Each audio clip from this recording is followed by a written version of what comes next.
banyak pengalaman mengenai apa itu Pak, tentang pengambilan keputusan itu Pak ya, tentang yang bernilai-nilai kebajikan. Eh, yang perlu saya tanyakan Pak, selama Pak Karyono menjadi kepala sekolah, ada permasalahan yang apa itu menimbulkan permasalahan dilema. Ya, kalau ada mungkin saya bisa diberi sedikit contoh Pak tentang permasalahan tersebut. Terima kasih Pak. Untuk permasalahan sekarang ini banyak juga sudah teratasi semua, termasuk moral. Saya yakin karena itu kaitannya dengan salah, saya yakin itu sulit, tapi kaitannya dengan sistematika karena ini benar memang itu membutuhkan waktu khusus dan alurnya agak panjang Pak, paling tidak sesuai apa yang diperoleh melalui pendidikan. Ada 9 langkah di walaupun ini bisa tidak dari semua, tapi menuju ke situ. Alhamdulillah permasalahan yang berkaitan dengan pendidikan sudah bisa teratasi. Bisa di sedikit gambaran contoh yang pernah ada yang terjadi. Contohnya yang mungkin agak dekat ketika kemarin di karena sudah sekitar berjalan itu adalah yang masuk, jadi maksudnya bukan pada bulan Juli tapi sekitar September maksudnya. Saya tanya orang tuanya, katanya kemarin sempat mendaftar gitu. Ternyata setelah sampai dan setelah rumah itu selang 1 bulan kemudian anaknya itu masalah ibunya mengatakan bahwa tidak kuat itu spontan anak itu oleh belakang langsung ke kemudian misalnya ibunya mencatat tidak kebetulan tidak menolak ke belakang, anak itu jalan langsung ke ternyata setelah dianalisis diobservasi itu mengalami istilahnya termasuk namanya impulsif kan pas kalau sekolah di sini yang ini kan sekolah normal ya, belum ada tenaga khusus ya. Kan menurut saya itu bermasalah karena dari protes wali murid katanya dengan tingkat laku. Iya, bagus juga ya. Jadi menurut saya itu bermasalah sekali. Terus dari kasus ketika seperti itu Pak, bagaimana cara pengambilan apa itu Pak keputusan Pak mengenai permasalahan yang Bapak alami? Berdasarkan yang saya kasus yang jenengan sudah putuskan, tapi kira-kira yang terlibat itu siapa saja? Untuk yang terlibat, yang terutama saya sendiri bisa kalau sekolah ya di kelasnya itu kemudian orang tua yang mungkin namanya juga kemudian untuk nanti mungkin dari sekolah yang pasti terlibat itu. Terus Pak, dari kasus yang jenengan alami itu apa yang bisa kita ambil hikmah dari putusan tersebut? Intinya paling tidak perlu kejujuran dari nanti ya. Jadi saling terbuka ya, terbuka. Mengapa orang tua kok masuk anaknya kok tidak bulan Julinya atau September? Artinya orang tua dari awal ini nanti kan mungkin pihak sekolah bisa menyarankan saya itu baik dulu alamatnya mungkin saudara ya di sekolah yang di khusus gitu ya, khusus yang jadi dan yang kedua nanti sekolah juga agak lebih jauh gitu dalam penerimaannya ya, pada anaknya harus hadir ya. Terima kasih Bapak atas wawancara pada pagi hari ini.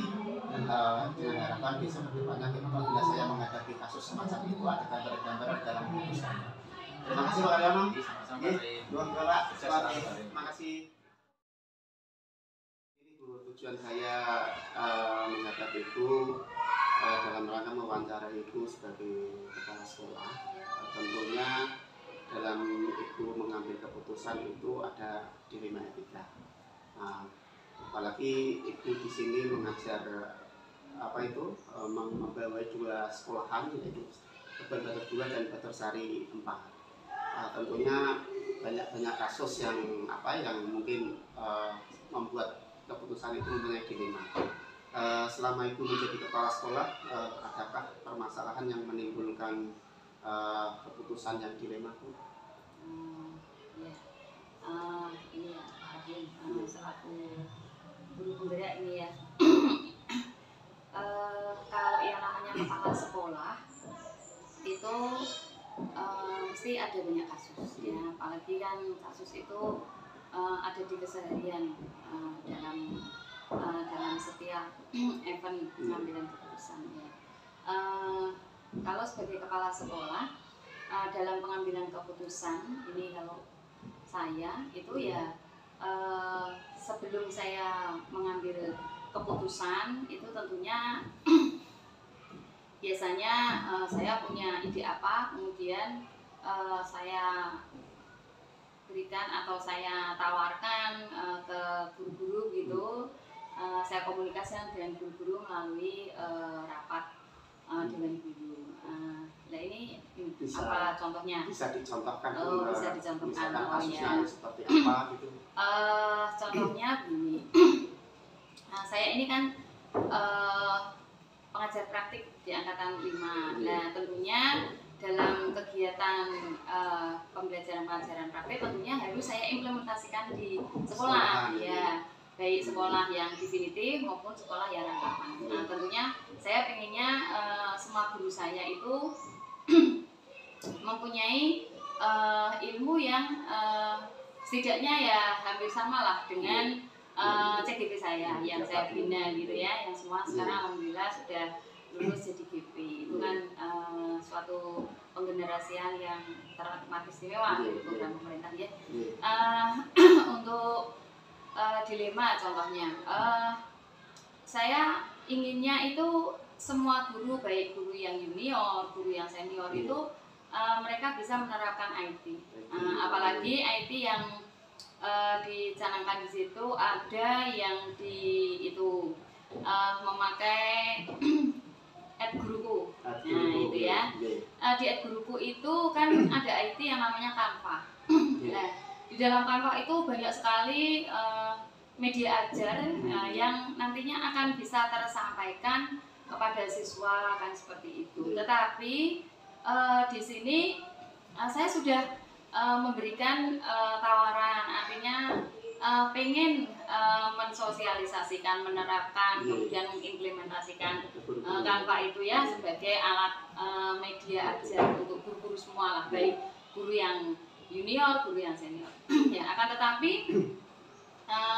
dan itu pun saya tidak langsung pakai ini langsung harus kan, tetapi ada tahapan-tahapan. Guru-guru senior yang ada satu lulusan guru penggerak angkatan 5 itu ya, itu mau mensosialisasikan, artinya mau mengajari.